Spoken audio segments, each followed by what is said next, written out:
And then Emily, when you give me the start time?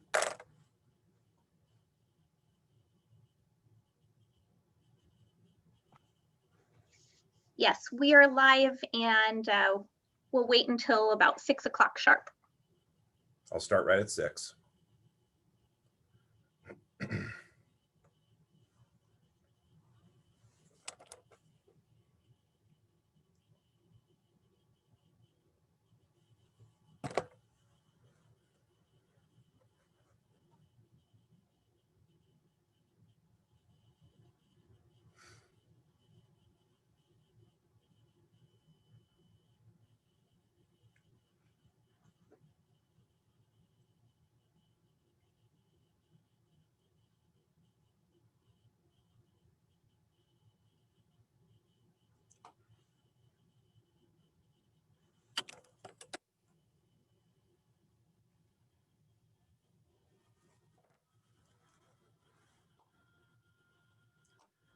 Good evening and welcome to the 2020 Temecula City Council Candidate Forum, sponsored by the Temecula Valley Chamber of Commerce. I'm Brian Connors, your moderator for this evening's forum, and I'm the marketing director at Southwest Healthcare System and currently serve as the past chair on the Temecula Valley Chamber of Commerce Board of Directors. Tonight's forum will focus on our local business community and how these candidates intend to improve our city and the local economy during their term. Each candidate will have up to 2 minutes for self-introductions, providing a brief bio, and candidates will then field 2 rounds of questions selected in random order. Each candidate will have up to 2 minutes to respond to each of the 2 questions. We will then proceed to our roundtable portion of the forum. The roundtable discussion will consist of 2 questions with a time allotment of 15 minutes per question. The roundtable portion of the event is designed to allow all candidates the opportunity to outline their strategies on pertinent topics. Finally, each candidate will have up to 2 minutes for their closing statement. Tonight's questions were prepared by members of the Southwest California Legislative Council, a coalition of members of the Temecula, Murrieta-Wildomar, Lake Elsinore, Menifee Chambers of Commerce, as well as Visit Temecula Valley, our local tourism promotions organization. To our candidates, please limit your responses to the time allotted for each segment. When 30 seconds remain, I will show you this yellow card here. And then when your time is expired, I'll show you the red card. All right. With that said, let's start with our introductions. You'll have each up to 2 minutes. Good luck to each of you. And let's begin. I will go ahead and our little basket here. And our first one out of the gate, it's Adam Ruiz. Adam. Thank you, Brian. Feel like I won tonight's first raffle. It's awesome to get your name called. I do want to thank you and Emily and the whole chamber staff for putting this forum together for us tonight. No, we can't meet in person, but being here on Zoom is still a good way to connect, and I appreciate the opportunity. Again, my name is Adam Ruiz. I'm a candidate for Temecula City Council District 4. I'm currently the vice chair of the Community Services Commission for the city of Temecula. I also own my own real estate brokerage, and I'm the Government Affairs Director for the Southwest Riverside County Association of Realtors.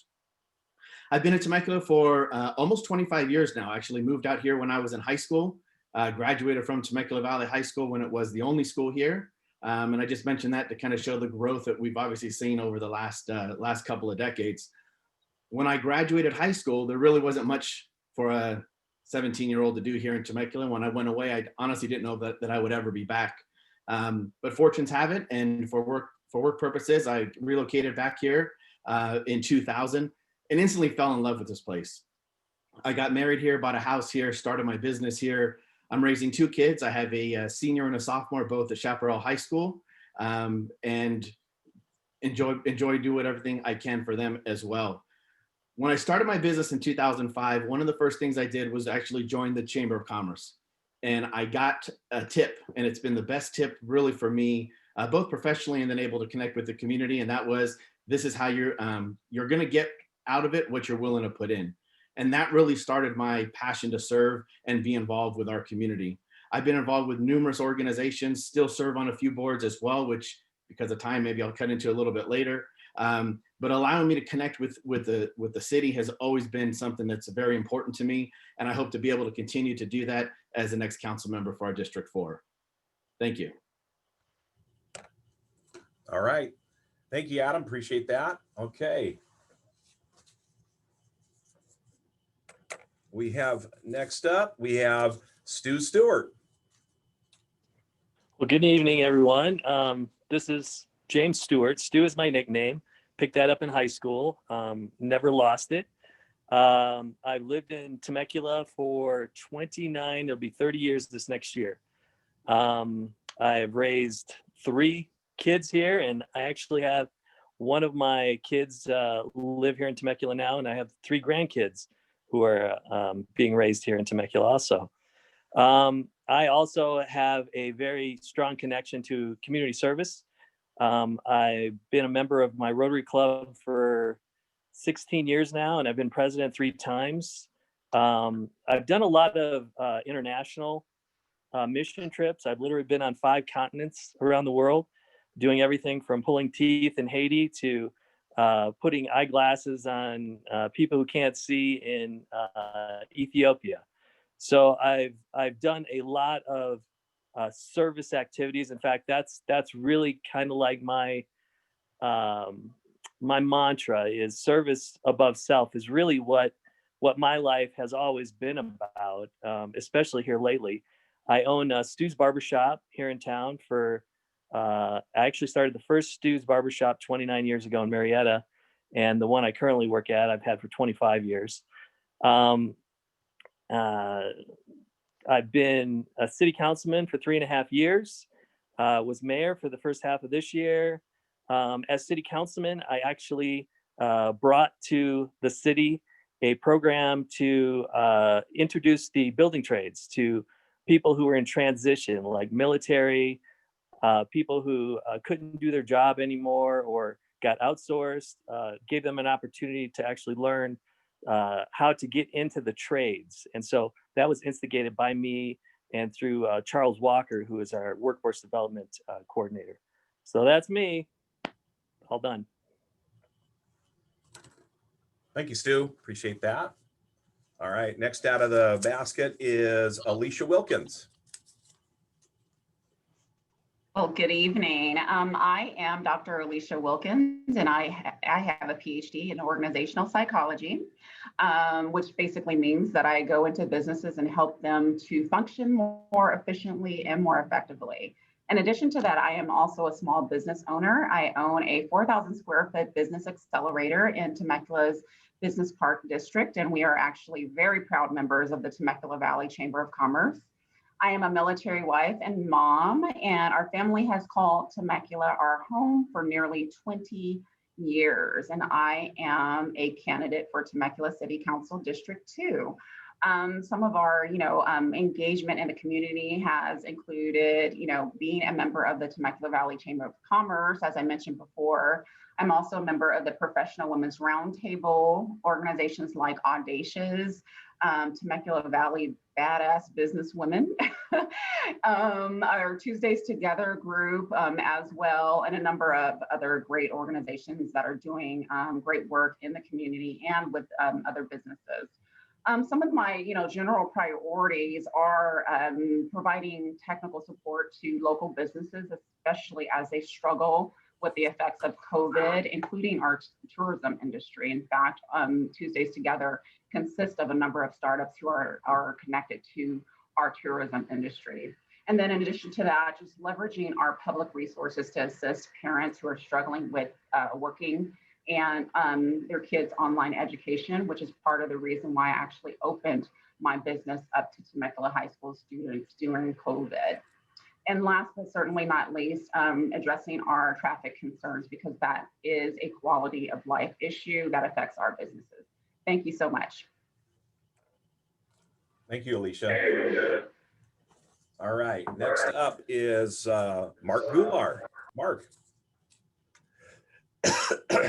Awesome. Thank you, Mr. Bryan, and good evening, everybody. Good evening, Temecula. My name is Mark Goulart, and as your neighbor, I'm running to represent our community of District 4. My ambition is to serve you, the people of our city who come from a profession of service. A little bit about myself. I'm a proud first-generation American, and I have a career in service, not politics. I became a fourth-generation military service member by enlisting into the Navy at the age of 19, which I owe all my independence to. I've only been here in Temecula for a little over 3 years, but I made it a point to engage with our neighbors, veterans, law enforcement, firefighters, healthcare workers, teachers, and our service industry personnel that make up our community. And I believe I can be a voice for our district. We're facing a lot of challenges during this fragile climate, and I'm here to promote the strengthening of our community by uniting us together as one. And it would be an honor to represent you all. Thank you. Back to you, Brian. All right. Thank you, Mark. And I guess we know who's next, right, Jessica? You're up. I think so. I think I'm the last one in there. Yeah. All right. Well, hey, Brian, thank you so much. And thank you very much to everybody who is tuning in right now. It's a pleasure to speak to all of you and give you a little bit more insight about who I am and what I want to bring forth for Temecula, and listening to the people of Temecula and what they want. What I plan on doing is doing what I've always done, and that is lead from the front. As a former United States Marine, I was in the Marine Corps for 5 years. I served all over the world in all different embassies and many different capacities, working with diplomatic agencies. And so I understand the importance of being able to connect with people on a bigger level as far as in government, and also bringing it down and working individually as far as volunteering, as much as I do here in our city as well. That being said, after I got out of the Marine Corps, I became a New York City police officer for a couple of years out there, until my husband dragged me out here to California, which I was very excited about. We have 5 children currently right now, so we stay very, very active. I also, before I got a degree in Spanish, so I am bilingual, which is, I have found in so many ways really helpful, especially right now. I am the operations manager here in Birth Choice. So it really gives me a heads up, or as I was. So it really helps me out in a sense when people are coming to me who do not speak Spanish or who do not speak English, and they only speak Spanish. And it really helps out when there's nobody else to talk in, bilingual. So that being said, also before, I also was a previous business owner with Verdant Wellness Studio. So I had a brick and mortar. I was a health coach, personal trainer, and I was working with these women for a long time. What else? Sorry, it's so much to talk about in 2 minutes. For me, as right now, my biggest areas is going to be public safety. There's so much going on out there that we do not want to have and bring into Temecula. So public safety is definitely important to me. Economic development, to continue to grow Temecula, keep it small, and also, and our last bit is the quality of life. So thank you. All right. Thank you. Appreciate Thank you, Brian. those self-introductions. All right. Now we're going to go in and we're going to go to, we'll field 2 rounds of questions, and they'll be selected in random order. Again, I put your names back in the beautiful green bin here, right here, and I'll select them at random, and you'll have up to 2 minutes to respond to each of these questions. So question number 1 will be, all right, Alicia Wilkins. All right, Alicia. All right, your question is, as traffic continues to increase in the region, what would you do to improve traffic flow and allow for projected increased use? Wow, that's a really good question. Well, first of all, when my husband and I moved here 20 years ago, it used to only take us 45 minutes to get down to San Diego. Now that has doubled. And let's be really clear, where we here in Temecula are not the issue. The issue is that we've become the dumping ground for housing and traffic issues that San Diego has, which has left us really just holding the bag to address these issues. And I'm okay with that because I'm a problem solver. And I have strong relationships at the state level as well as the regional level, which I will use as a city council member to make sure that I'm leveraging those relationships so that the tax dollars that we continue to send to Sacramento aren't sent to liberal cities, that they actually come back here so that we have the money that we need to provide the infrastructure to address some of those traffic problems that San Diego refuses to handle. In addition to that, I actually own a brick and mortar here in the business district, and I know exactly what it is like to be in the south end of Temecula, where I live, and have to try to get all the way to the north part of Temecula. And it's, it really affects people's quality of life. And in turn, it affects business as well. If you don't want to travel all the way to the north part of your city to do business because of the traffic. And so those are certainly priorities for me. And I will definitely be making sure that I utilize what my expertise and what I have to bring to the table, specifically with regards to my relationships at the state level and the region to address our traffic issues. All right. Well, thank you, Alicia. Appreciate that. All right. Question number 2. We'll go to Stu. Stu, I mean, you have on your list as James Stu Stewart. You okay with me calling you Stu then? Yeah, On that? Okay. absolutely. All right. Okay. Stu, this question's for you. As an elected official and community leader, name 3 ways to increase civic engagement and encourage future leadership. Well, that was one of the main reasons why I ran for city council was the communication between the citizens and the council itself, in my opinion, was very weak.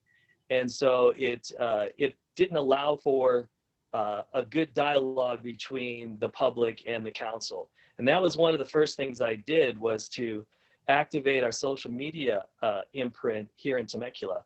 And I have a very active social media page. And so anything that happened in the city, whether it was something that was coming up on a commission that I wanted people to go and voice their opinion about, or something on the city council docket, we have those meetings where you have to make yourself known at those meetings. So if you decide to contest it later, you won't have any if you didn't make your voice heard at that meeting. So I was very proactive on getting people to come to our meetings and voice their opinion on projects. I mean, we had multifamily housing. You're talking about traffic. We had several multifamily projects that came up, and it's like our infrastructure can't support the traffic rolling through Temecula now, and yet we want to build multi-family housing. So those were issues that I was very concerned about. As far as DART, but I've taken part of it taken part in it for the last 3 years, and that is such an amazing tool to activate these young minds and these young hearts who want to get into perhaps public service down the road. So that is a huge way to get that next generation involved. So thanks. I'm good. Thank you, Stu. Appreciate that. Had a few little glitches there, here and there, but we got nearly all of it, so we're good there. Just okay. All right. All right. Okay. So I'm our up in next question. Pardon me, Stu? No? Okay. All right. Our next question will go to Mark Goulart. All right, Mark, here's your question. What do you see as the biggest obstacles to bringing businesses with quality jobs to this city? What do you think are solutions to removing those obstacles so employers will want to locate here? I personally don't see an issue with businesses relocating here. I feel that, a lot of the stuff in today's climate is going towards teleworking and telecommuting. So we can definitely support that here in our city. And excuse me. Sorry, can you still, sorry, You just went off a half a second. Now you're back with us. You're good. Okay, cool. Sorry. Since building space is limited here, having companies move here with the intent of catering to more remote employees and, utilizing shared workspaces like WeWork would definitely be ideal for our area out here. And also we've seen a recent influx in home sales and people moving from these outlying cities. With that being said, that's going to create a more diverse and attractive talent pool for these employers to find the right fit for these companies. Thank you. Thank you, Mark. All right. Next up will be Jessica Alexander. Jessica, here's your question. In these economic times, Are there any budget categories in which you would like to see city spending increased, decreased, or eliminated? And how would you prioritize the city's spending and why? Sorry, there we go. All right, so that's a great question. So first off, my biggest thing is I am definitely fiscal conservative. If we don't have it, we don't spend it. And that's really how we worked in my family and any of the other budgeting I've ever worked in. That being said, also, I feel that our biggest areas that we need to really help out, we all know with the deal with COVID, small businesses are hurting. We're shutting down. There are businesses that are being shut down daily, and it's hurting our economy, but Temecula is strong. And that being said, it was smart fiscally because it has a reserve of 30 million in reserve, or 30 million in reserve for these times right now. So that being said, we just keep pushing these businesses to continue to open. We've already given $500,000, so $500,000 in grants to these small businesses, which is tremendous. But if I get in and these businesses are needing it and we can help them, I really feel like I want to be able to push that forward to strengthen these businesses, to strengthen our economy here in Temecula. Because for me, it's very important that where we work, we live. And if we can ensure that that happens for a lot more people here in Temecula, it will be really important. The other area is I want to make sure that our tourism continues. 66% of our money that's coming in is coming from tourism. So we need to absolutely support that as well. Thank you. All righty. Thank you, Jessica. And I think we got one more left, right? Yep, we do. Adam. Okay. All right. Adam, here's your question. What are the top 3 business issues facing Temecula? And as a member of the city council, what will you do to address them? Well, I think it's pretty clear right now that the biggest issue overall is COVID, and how do we deal with COVID as we work through it, and how do we look to rebound post-COVID? I'm personally big on supporting the entire business community, especially our small businesses, and trying to keep as many open as possible. I've heard stats recently that as many as 30 to 40, 45% of the businesses have closed or aren't going to make it through this. And that's devastating news. So I think the first thing that we have to do is reach out. How can we support these businesses more? Continue to be open-minded. I love that City Council over the summer months, visited the Old Town plan of opening up the restaurants and the retail onto the sidewalk, something that hadn't really been done in the area. I think it's that kind of out of the box thinking. We've got to look at things from a different perspective and not be afraid to try something just because it hasn't been done before. So I think that's really going to be a big thing moving forward from what we can do at City Council. Additionally, I think it's important that we continue to advocate for these businesses, whether that be with our county supervisors or our state legislators or even our federal legislators, because there are funding sources out there that haven't made their way to the cities under 500,000 residents, Temecula being one of those. So I think we can continue to push to try to get some of that funding so we can support the businesses that we have. If we look post-COVID, I think it's also important to make sure that that people want to do business and they feel it's easy to do business in Temecula. So, looking at some of the permit processing or the licensing services that we're doing, could we streamline that? Could we maybe do that a little bit better? And ultimately, I think connecting back with those business owners, I think it's really important that we don't forget that once someone signed their business license or business is here, okay, let's move on to the next business. Let's reach out to these businesses. Let's make sure that we stay connected and find out what are they happy with? What can we possibly do better? Us sitting on City Council are only going to be as good as the information that we have directly from those businesses. And we won't know that unless we get out to actually connect with and speak to the businesses as a whole. So I think those really moving forward is going to be the biggest challenge. And hopefully my role in City Council will be to help bridge that and stay connected. All right. Thank you, Adam. Appreciate that. Okay.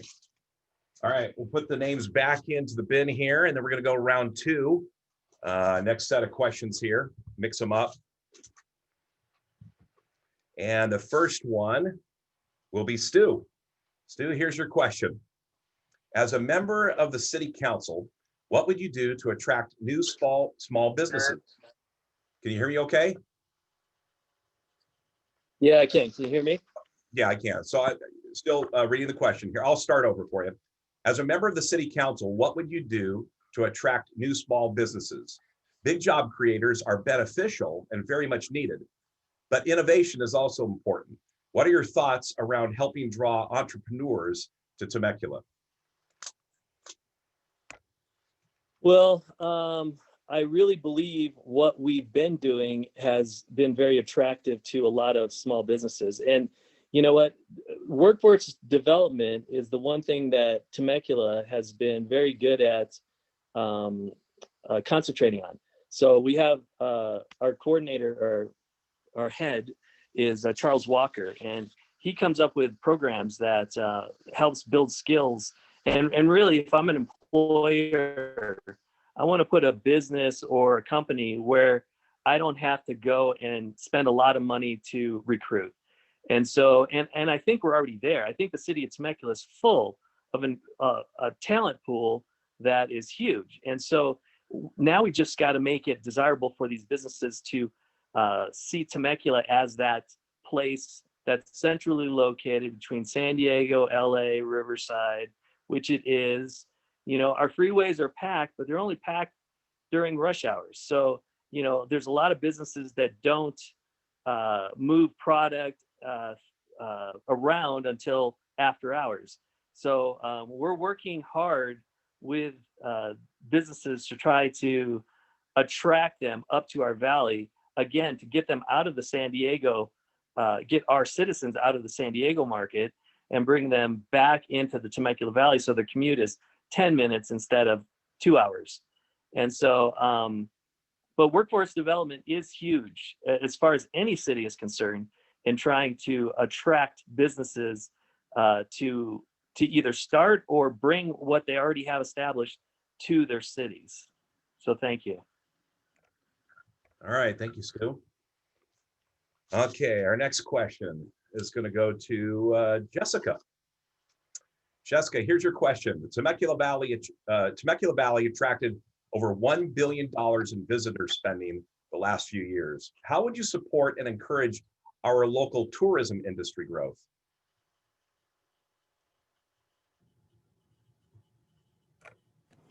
Okay, so how would I represent? I didn't hear that last part. I'm sorry.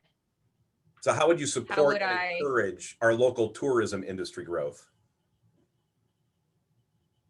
Well, the way I look at Temecula is we are a light in a valley. We're getting people from Los Angeles wanting to come here and spend time here just because we have amazing restaurants. We have great balloon rides. We have wonderful wineries.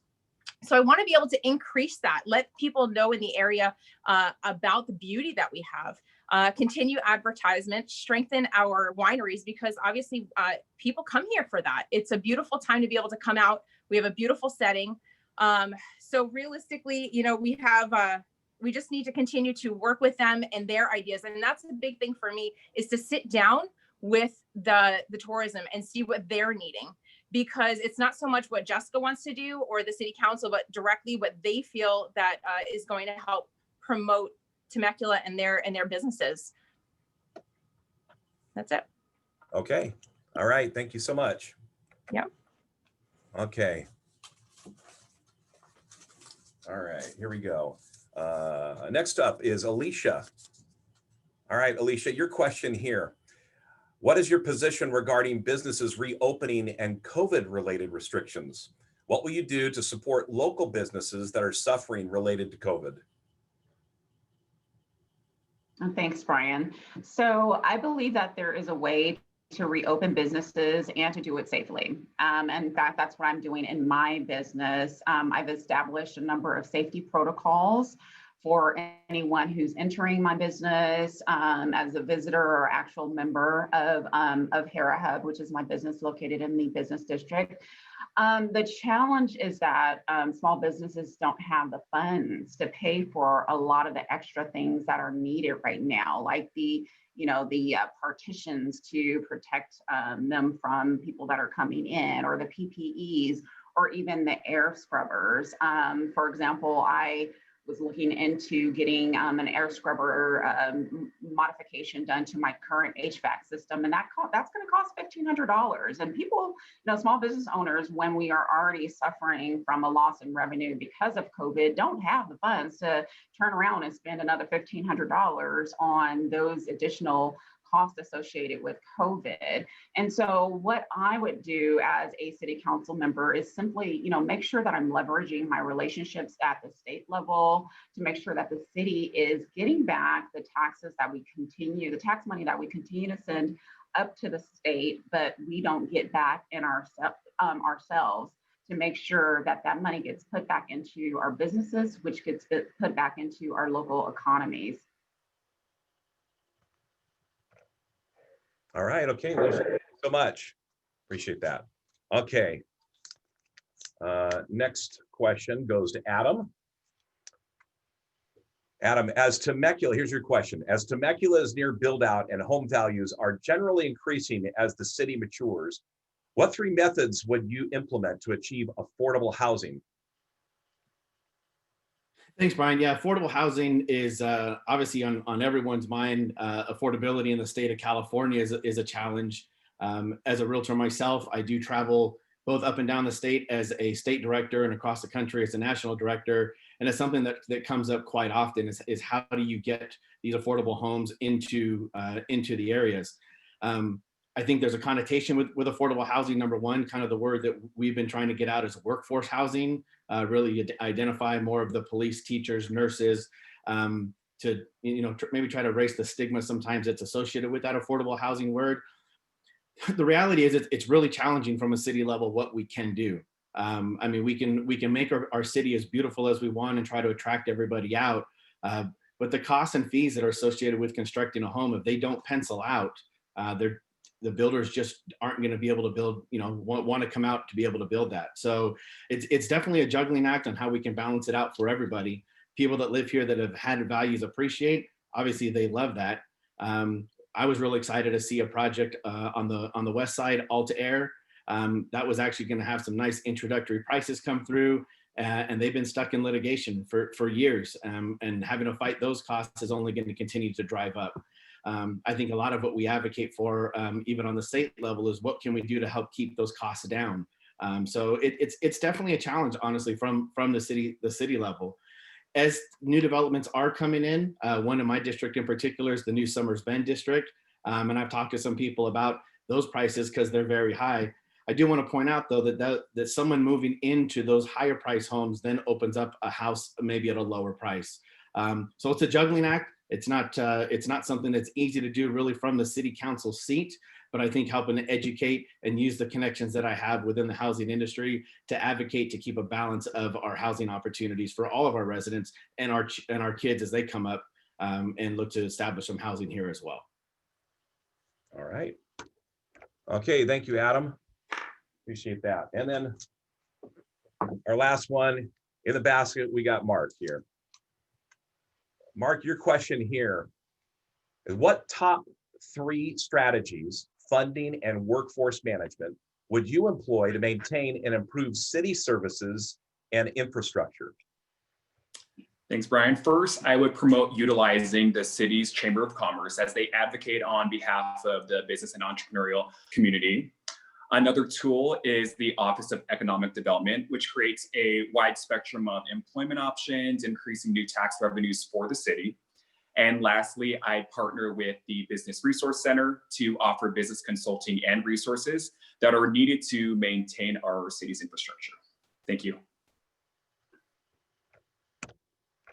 All right, thank you, Mark. Appreciate that. Okay, put the names back in there. Now we're going to move on to our roundtable discussion, and I'll briefly go over that once again as far as how does that look. Well, it will consist of 2 questions with a time allotment of up to 15 minutes per question. The roundtable portion of the event is designed to allow all candidates the opportunity to outline their strategies on pertinent topics. So I'll go ahead and read the question as you feel prompted to answer that and chime in, just go ahead and raise your hand, and I'll have a little sheet here to mark that you want to speak. I'll do my best to get you in the order that you raise your hand, but we'll make sure if someone wants a comment that you'll get your time on that. Okay. All righty. So with that said, here's roundtable question number 1. What financial changes will the city need to make with reduced revenue from the COVID issues this year? How will you make sure the additional 1% sales tax approved by the citizens stays applied to infrastructure and what it was intended for, not the general fund? All right. All right. I see Mark's hand up first, so we'll go ahead with Mark. Go ahead, Mark. Thank you, Brian. So first, I would just, as a council member, I have to ask myself, why wouldn't the 1%, go towards its intended distribution? Since the citizens are the ones who approve the 1% increase, I would honor the infrastructure and its intended for. In order for us to hold the line, the city and each department would have to mind their operating expenses. And being part of the city council team, we're going to have to maintain our integrity by regularly viewing and evaluating our operational spending. Thank you. Very good. Did I miss a hand that went up at all yet on this? Stu. Okay, we got Stu and then Adam. Stu, go ahead.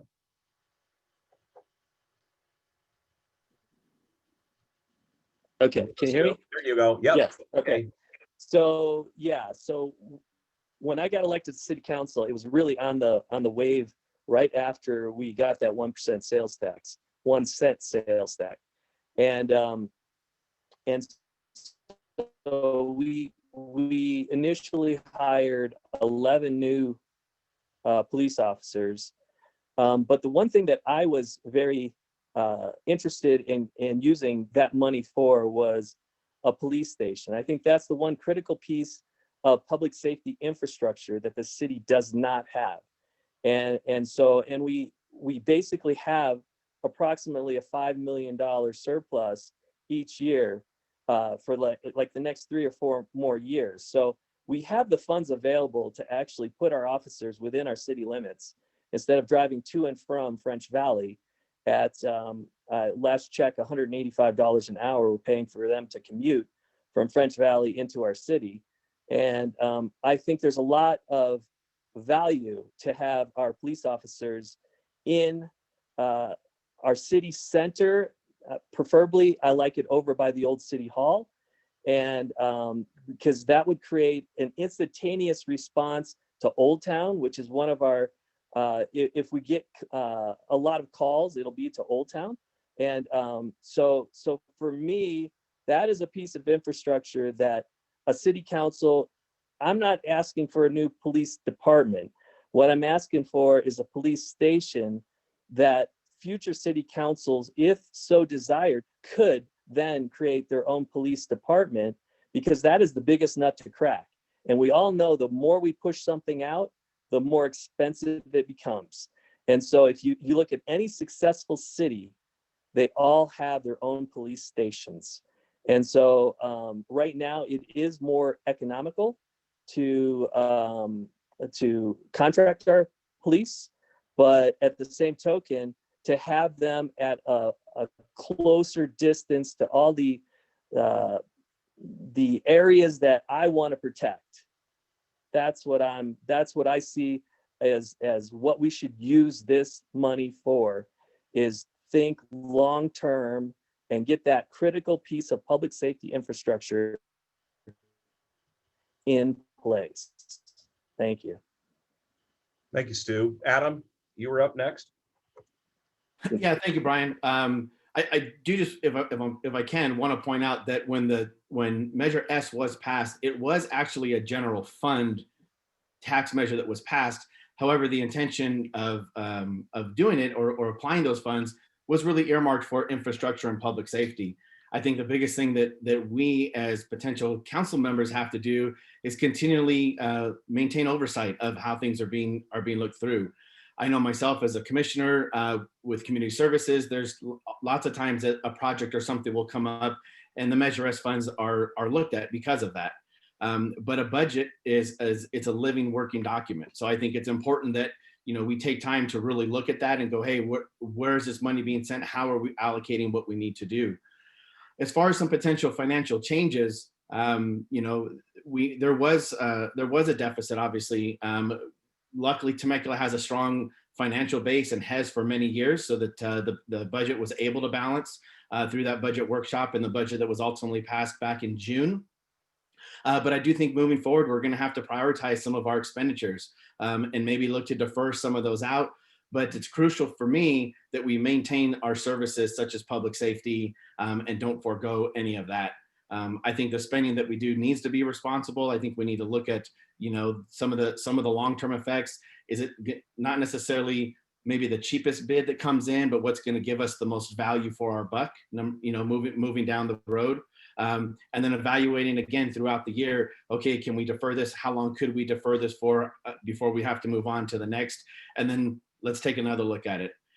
You know, budgets typically in businesses or even the organizations that I'm involved with get looked at thoroughly once a year. But I think it's something that we need to keep a very close eye on and then just promise that oversight. It was intended for infrastructure and public safety, and that is something that's very important to me. And I would make sure to take some oversight, and as we look at using that money for expenses, make sure that that's what we're allocating it for.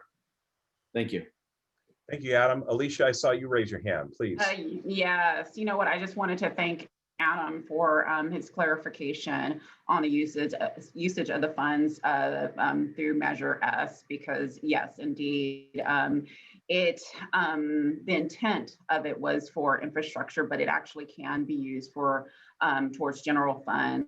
And really what we need right now and what our community needs is stability. We need to fund the city at the appropriate levels to maintain the high quality of life and services that are provided to our community, whether it's through our recreations and parks and recreations or law enforcement, et cetera. We need to maintain those levels. You know, I would be very cautious about you know, doing any kind of knee-jerk reaction on reducing, you know, funding that goes to those particular services, because there's just been so much instability in our community as a result of COVID.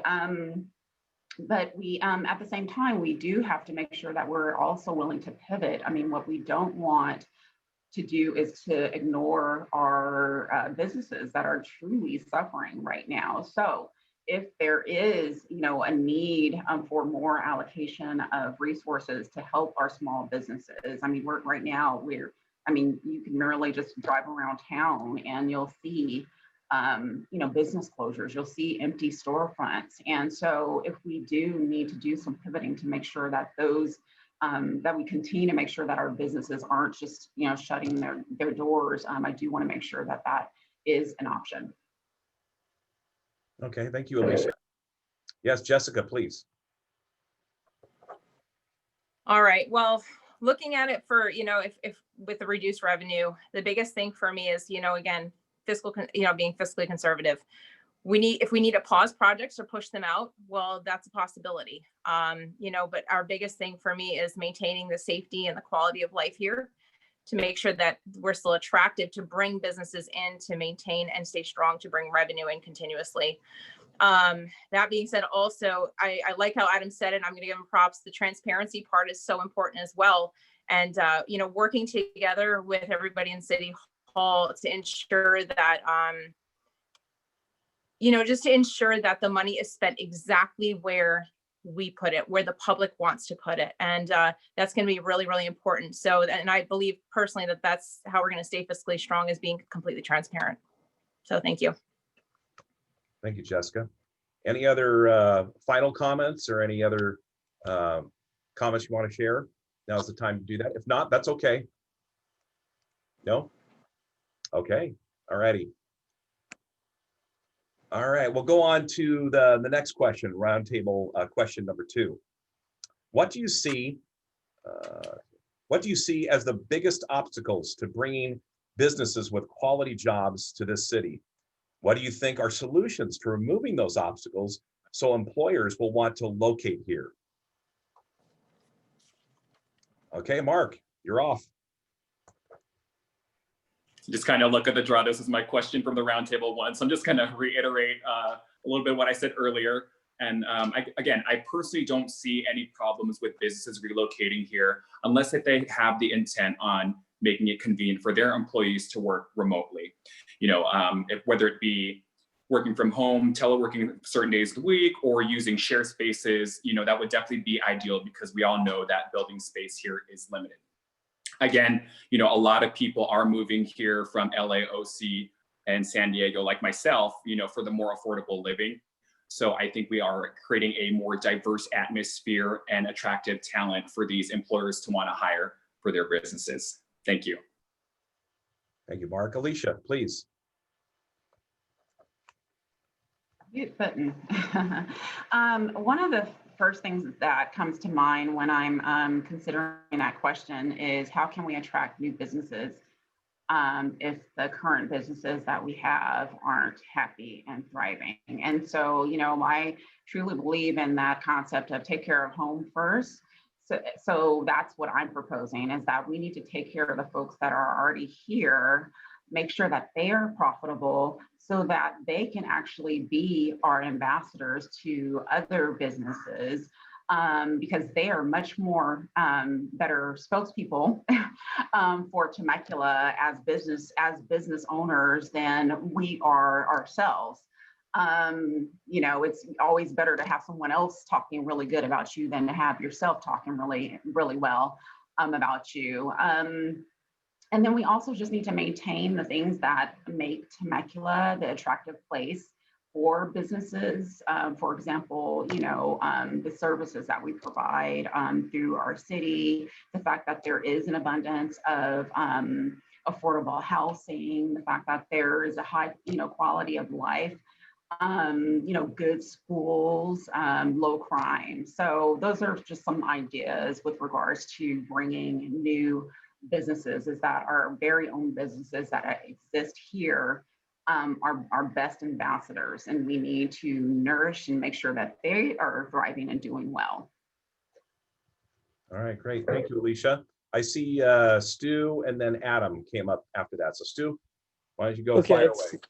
Okay, so as a business owner with 2 businesses in Temecula and having been shut down for 4 months, and almost 4.5 months, while still having to pay rent, I know what small business is going through more than anybody else, because, and we weren't shut down by the city of Temecula, we were shut down by the state of California.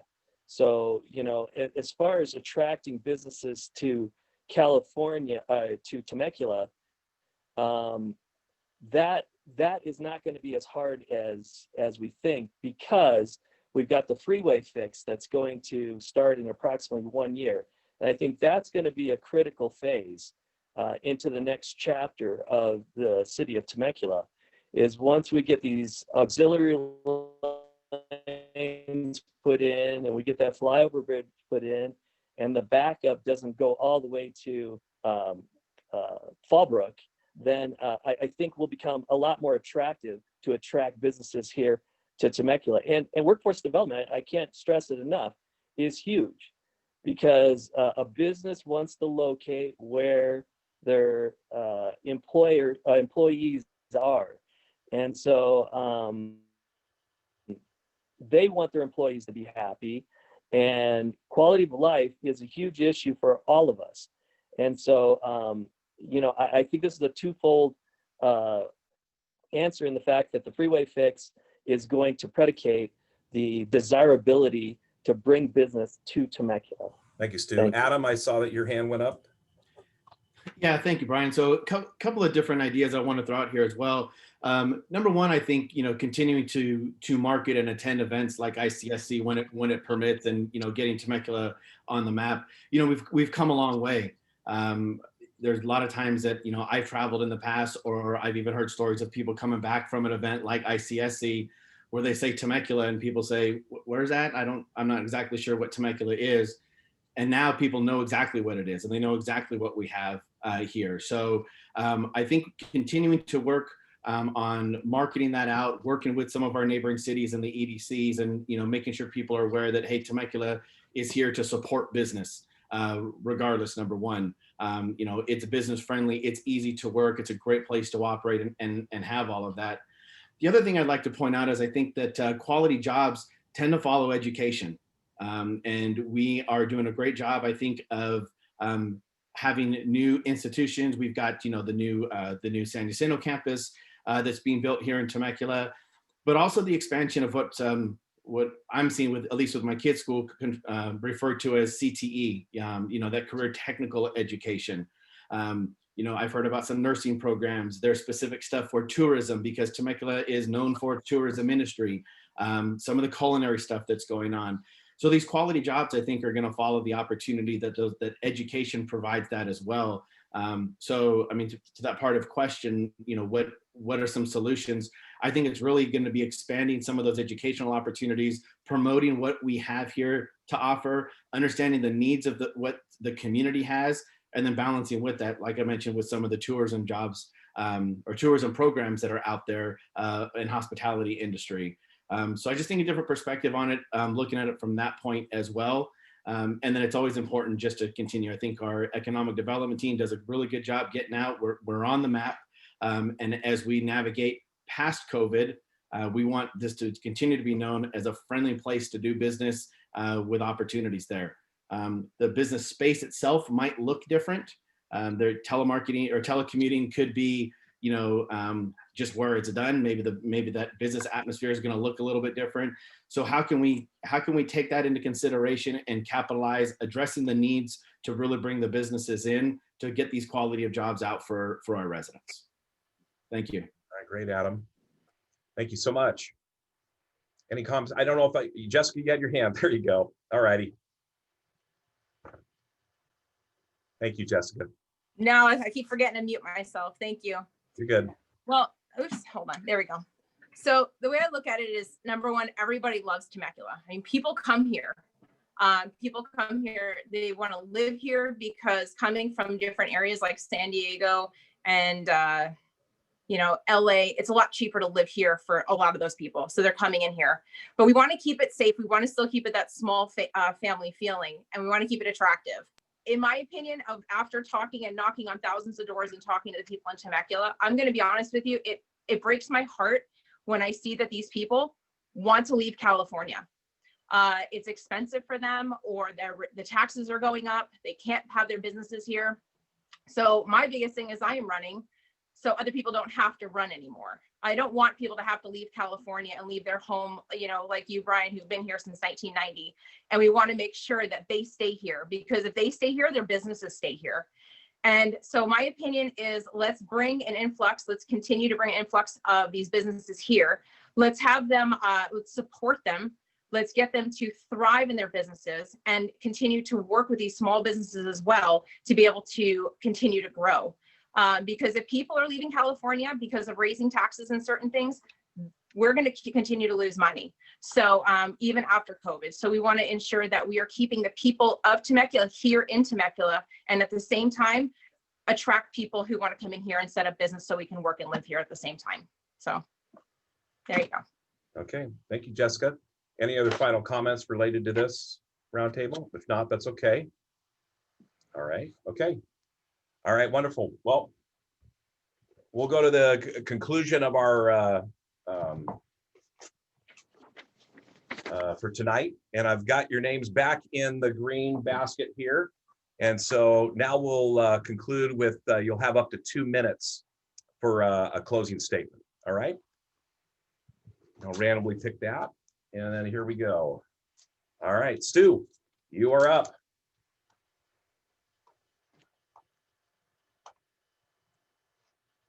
There we go. I couldn't get it unmuted. There you Okay. Well, I just want to thank everybody who voted for me 4 years ago, and if you choose to do so again, I will be back. I'm going to be the same proactive, active person on social media, and I'm going to give you all the skinny on everything. I'm not going to hide anything from you, as I never did before. So that's who I am. That's who I've always been. service above self has always been my mantra, and I'd be honored to be your city councilman again in District 4. All right, thank you, Stu. Appreciate that.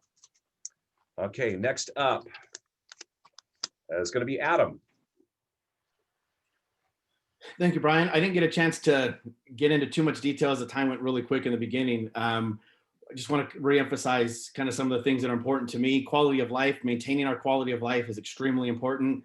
The backbone of that is public safety, and I continue to support our public safety. And then a lot of discussion, as you've heard tonight, I'm a big supporter of business. Most importantly, though, I want everyone to understand that I'm a resident too. I'm a husband. I'm a father. I live here. That's why I'm running. If you've seen my signs, it says Temecula's future for my family and yours. This place is very special to me, and I want it to stay special, and hope that my kids have the opportunity to enjoy it as much as I do.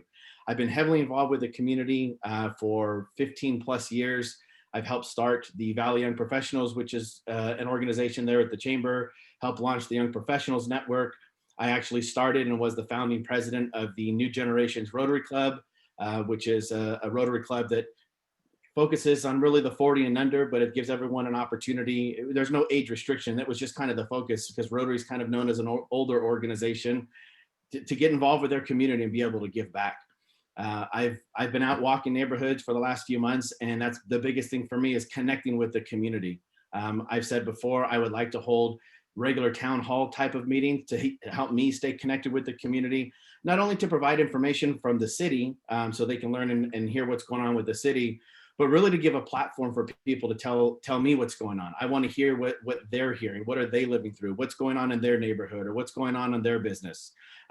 What do you like that we're doing well, or what areas do you think we need improvement on? And not realizing the reality is we may not be able to get to everything, but I will only know what the needs are if I'm not out there connecting with everybody else. So that's very important to me. I've got a long history of service to this community, and I've enjoyed every minute of it. And I'm hoping that I can continue to do that as the next council member for District 4. Thank you. All right, great. Thank you, Adam. All right. Next closing statement will be, we have Jessica Alexander. All righty. Well, if anybody has seen what I stand for since I started with City Council, it's strengthening the heart of Temecula. We've had a lot going on this last 8 months, and I want to continue to stand by the people of Temecula as a leader. I'm a hard worker. I love working with people. There's nothing better and more important to me than being out with my community and listening. Having worked as a health coach for years, that's my best quality. One of my best qualities is being able to listen to people. I want to be able to work with Temecula to unify, to educate and serve, not only for me to serve them, but also everybody to serve each other. We all have the capacity to work in big and small ways. And so I want to be able to strengthen us, strengthen the people, strengthen the heart, my service. And I ask you to let me represent you, because I won't let you down. I've always been there for my community, and I plan to continue to do that no matter what it takes. So thank you. All right, thank you, Jessica. Let's see here.